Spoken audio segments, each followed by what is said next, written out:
and a very warm welcome to this week's edition of Kogi in Focus, a weekly review of happenings in and around Kogi, Nigeria's confluent state. I'm Oluwatosin Osuji. On the program today, the Kogi State government's quest to create a win-win situation for all involved in mining activities took center stage during the week as a 12-man assessment committee set up to assess the situation in mining communities in the state swung into action. We have an update on the recent outbreak of violent clashes in Okene in Kogi Central and government's efforts to end the fighting and the crisis that led to it. And this week's views from the streets focus on the good, bad, and the ugly sides of Nigeria's education system. All these and more when we return. Stay with us.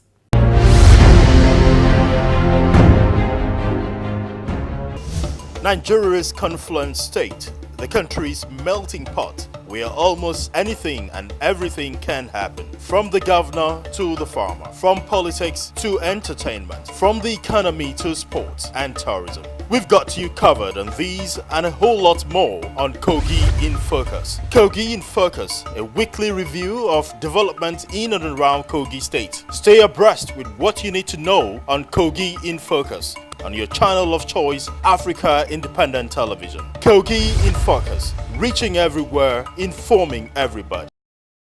Welcome back. Kogi State's natural endowment has never been in doubt.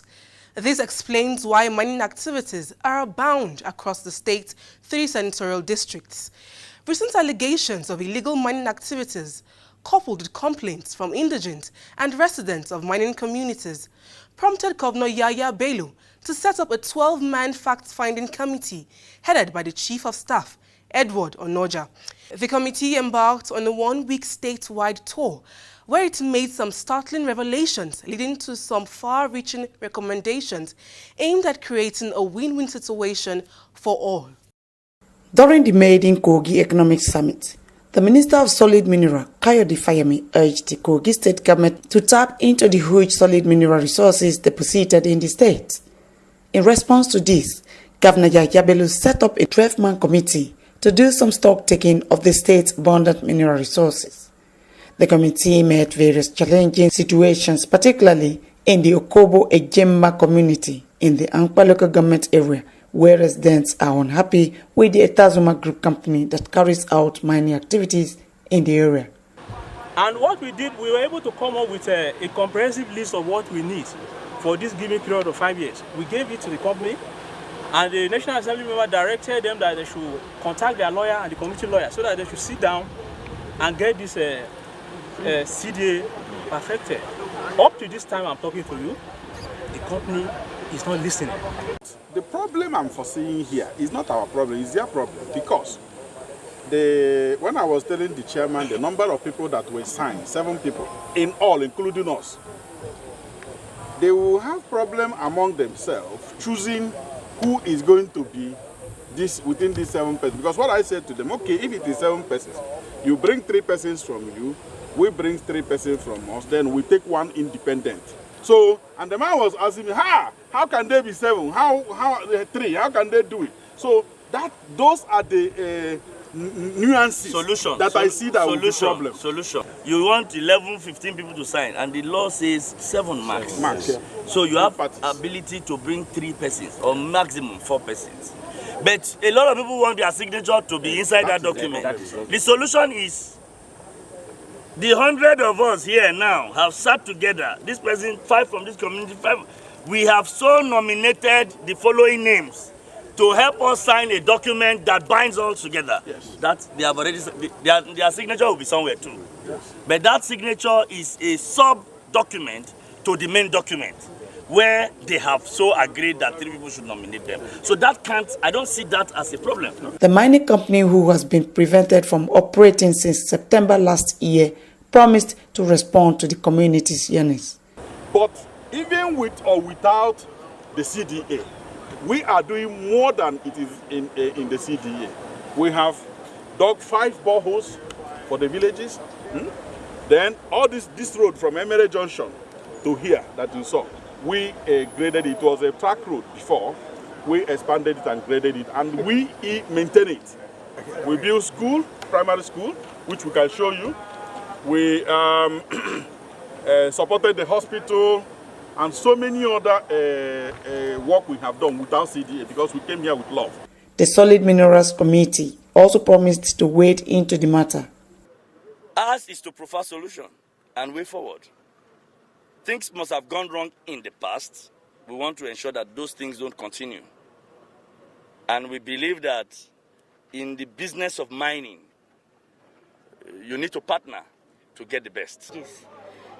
What seems to be causing crisis in the with the company had been tabled before us. And by the time this CDA were brought together by next week as agreed and the CDAs are signed, I am sure it will be a win-win thing and everybody will be happy, both the company and the community. And we have visited to assess. There's a whole lot that needs to be done in the area of reclamation. That is the pace they have started, but we would wish that they move quicker, which I believe they will do. The responsibility of the state government to ensure that, to create an enabling environment for business to thrive in the state, and also ensure that the people of Kogi State are not cheated. And that is why when crisis came up between the company and the community, as a state, through the instrumentality of Mineral Resources and Environmental Management Committee, we called both parties together to have a look at where the issues are. And I appreciate the bold step taken by the state government toward making sure that this problem is nipped in the bud once and for all. I must say that the government has been very objective in terms of its observation and in terms of trying to find solutions to issues. We've taken our stand as a community that we are law-abiding people.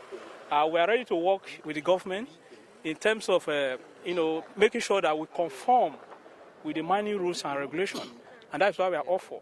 Representatives of the community and mining company are expected to meet with relevant government agencies in Lokoja later in the week to finally resolve the matter. Similarly, a Chinese ceramic factory in Jakarta and rock bottom mining company in Omala were visited. After conducting a tour of the company's facilities, the committee urged the companies to improve on their corporate social responsibilities. The committee says it will continue to visit mining communities and companies and where necessary recommend action that ensure a win-win situation for the companies, the communities and the state at large.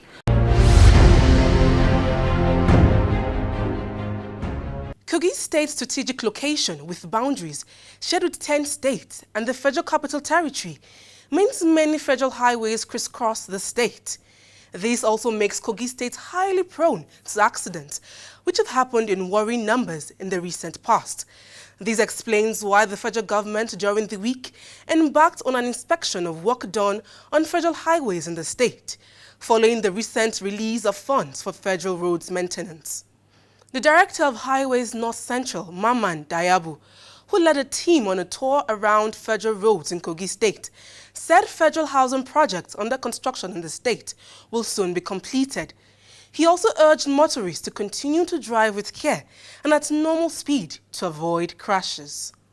Maman Dayabu said over 16 billion naira has been released by the federal government for work on highways in north central Nigeria, and the work must be properly and speedily completed. I personally come here to encourage the contractors as well as to inform Nigerians of the impact this road, by the time it's completed, will achieve.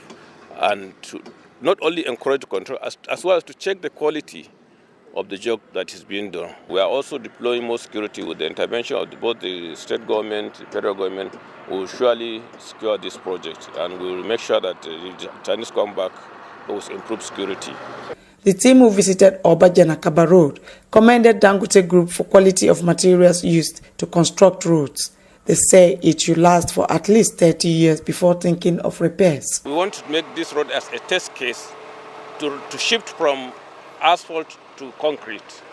So by the time we are able to succeed on this, we may have to be changing from asphaltic concrete road to real concrete rigid pavement, which this road would stand the test of time. This one is not budget funded. It is contractor funded, and contractor will be reimbursed after the completion. The contractor will be reimbursed by tax relief. The length of the road is 43 kilometers on the average, yes. And we are done on the average almost 20 kilometers of it.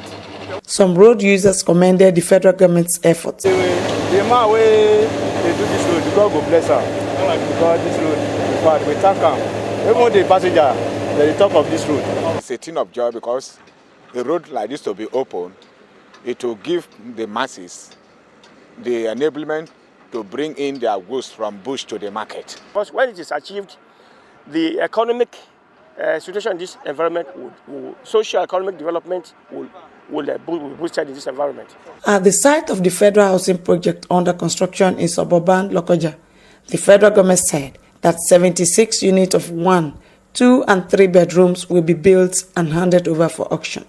Community residents also expressed delight at the project, describing it a sign that rapid development is indeed on the way.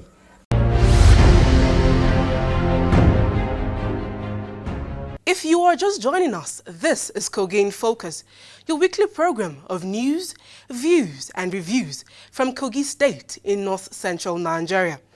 For your contributions, feedback and advert placements, please reach us through the contact displayed on your screen.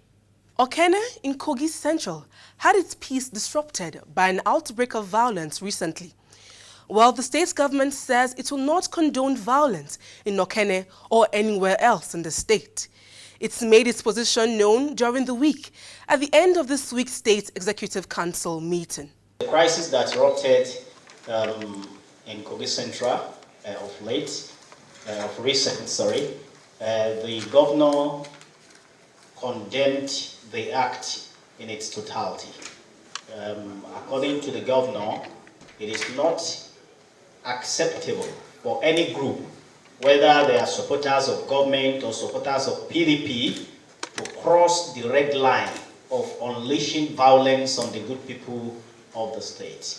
He also admonished the opposition PDP to play politics with decorum instead of always accusing the state government of instigating violence.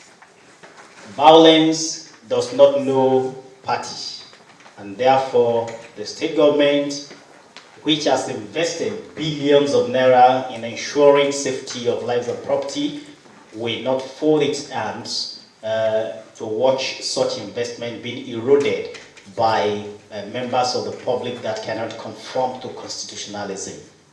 Therefore, the state government will continue to ensure peace and tranquility in the state. In another brief after the EXCO meeting, the Commissioner of Works, Lands and Urban Development, Abubakar Sadiq, made public the state government's plan to rehabilitate the Angpa Township and Party roads, which had been abandoned by previous administrations in the state. Also considered and approved the variation of 2 contracts being handled by Mrs. Tech Engineering Construction Company Limited.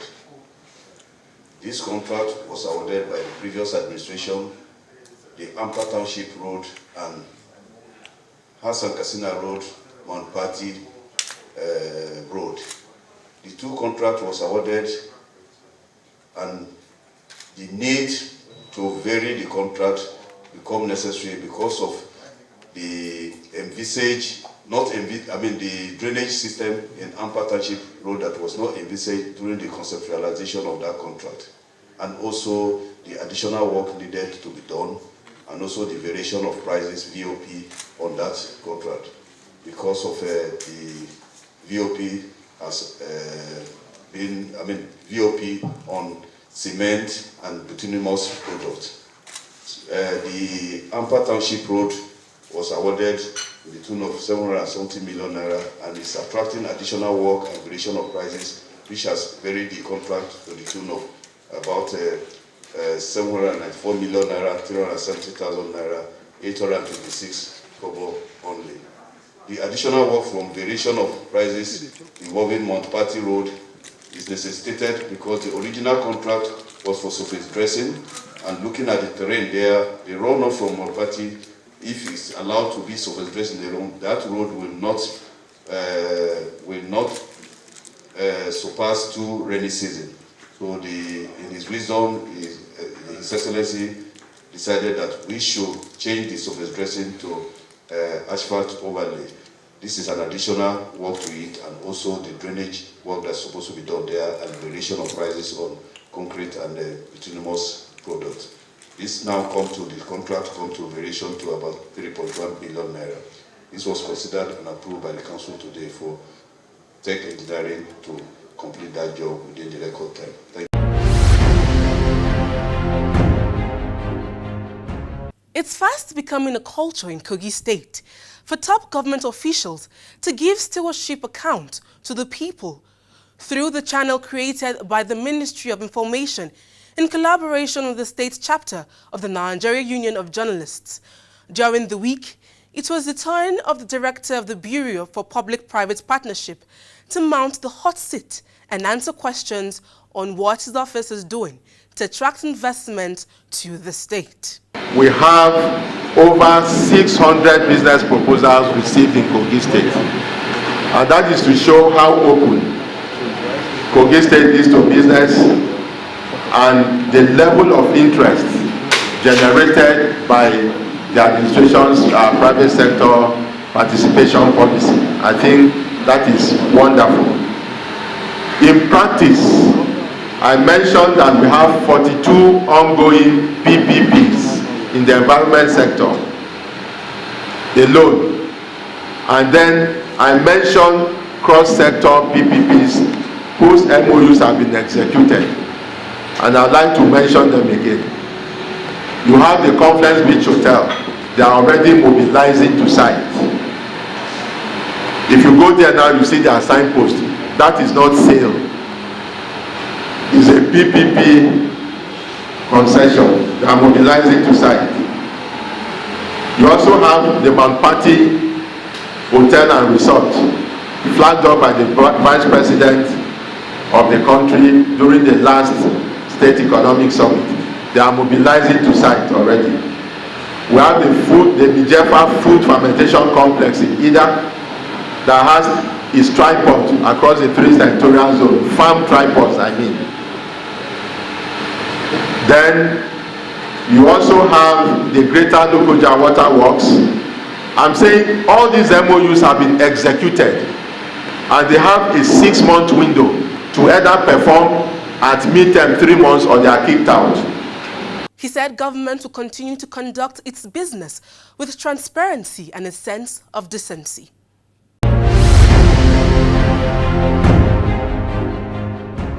8th of March of every year is set aside to celebrate women all around the world. Kogi State's women were not left out of this year's celebration, as the governor's wife, Rashidat Bello, celebrated the day at the Government House, Lokoja, at a special empowerment program she organized to mark the day.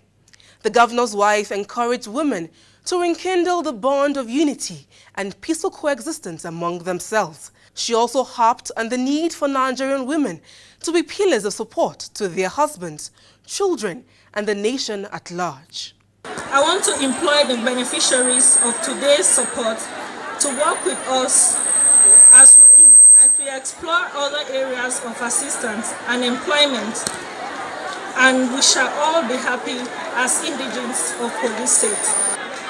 As we celebrate this year International Women's Day, let us have it in our minds that this world will be incomplete and empty without women. She emphasized women's commitment to socio-economic, cultural, and political development and highlighted the need to accelerate the journey towards gender parity. 300 women each smiled home with 50,000 naira startup capital from the First Lady.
Available statistics show that Nigeria has one of the world's highest numbers of out-of-school children.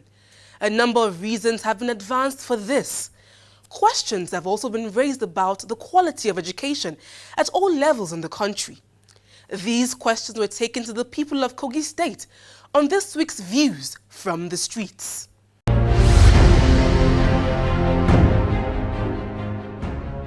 need to employ more teachers and let's find the conducive environment for the students to live. Pay the teachers their salary so that they will do the teaching again. And the students might be there again, they will have to do the teachers because when they pay them the salary, and them too will be having a good lecture for the students. And also we need a good environment that will be very conducive for the students to live upon. Before you can restore the lost glory of this education we're talking about, you have to start from the parents. Because whatever you are doing today, you have to start from your house. From the parent to the government, or to the teacher, from the teacher to the government. That is, if the parents are doing what they are supposed to do in terms of the payment of their school's students' salary, that is number one.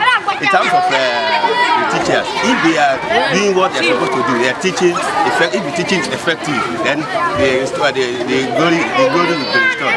Thirdly, if the government is paying their dues or what is due for the masters, for the teachers, if they are paying it regularly, I think the teachers will work to justify what the government is giving to them. Go around schools today. How many schools can boast of a standard library or a standard laboratory? The library is so empty. Some schools are even without library. I don't know how to think of fighting what is it called? Exam and practice without all this in place. Generally in Nigeria, the value of education is zero. The primary school, there is no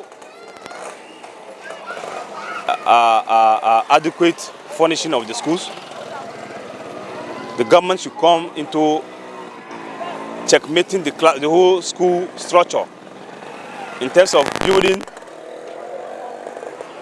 learning materials like benches and chairs. If you go to most of the primary school, you will see people sitting on the bare floor receiving lesson. And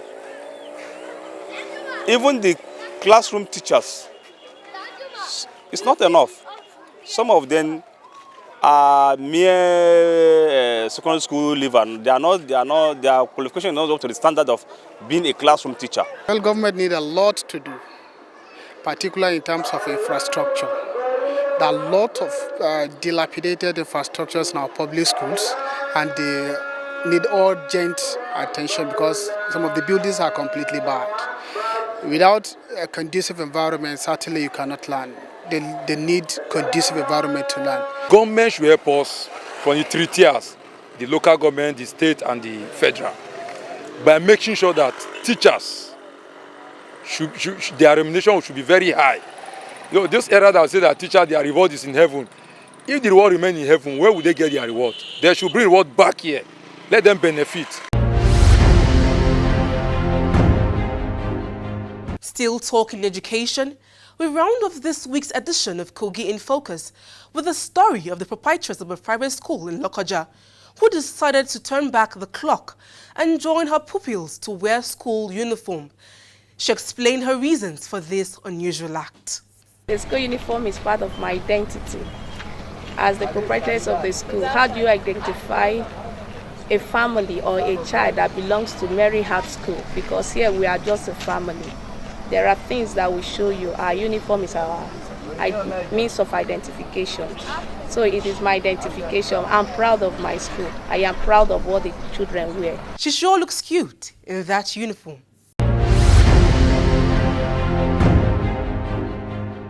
The popular saying, everything that has a beginning has an end, has come to play here as we have come to the end of this week's edition of Kogi in Focus. We hope you have enjoyed the program as much as I've had the pleasure of doing the talking. Let's do it again next week. Same time, same station. Until then, I remain yours truly, Oluwatosin Osuji. Have a pleasant week.